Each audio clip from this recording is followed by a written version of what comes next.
La primera generación de derechos surge por la Revolución Francesa. Imponen al Estado respetar siempre los derechos humanos fundamentales del ser humano, como la vida, la libertad y la igualdad. ¿Qué son los derechos de primera generación? Bueno, los derechos de primera generación son los más antiguos en su derecho normativo. Son los derechos que corresponden al individuo frente al Estado o frente a cualquier autoridad.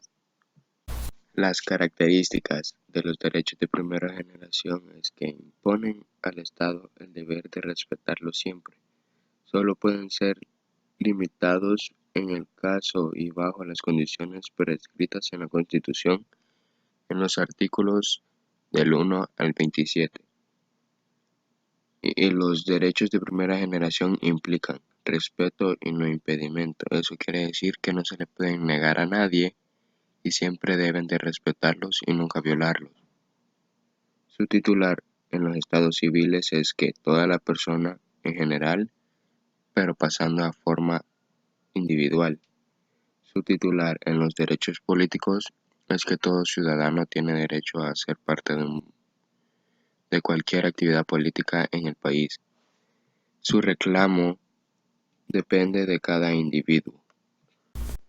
La función principal de los derechos de primera generación consiste en limitar la intervención del poder en la vida privada de las personas, así como garantizar su participación de todos en los asuntos públicos.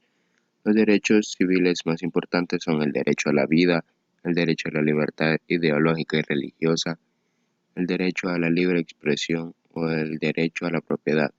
Algunos derechos políticos fundamentales son el derecho al voto, el derecho a la huelga, el derecho a asociarse libremente para formar un partido político o un sindicato. Estos derechos fueron propuestos por primera vez en la Carta de Derechos de los Estados Unidos y en Francia por la Declaración de los Derechos del Hombre y del Ciudadano en el siglo XVIII. Fueron reconocidos fundamentalmente con la Revolución Francesa y la Declaración de los Derechos del Hombre y del Ciudadano en el siglo XVIII.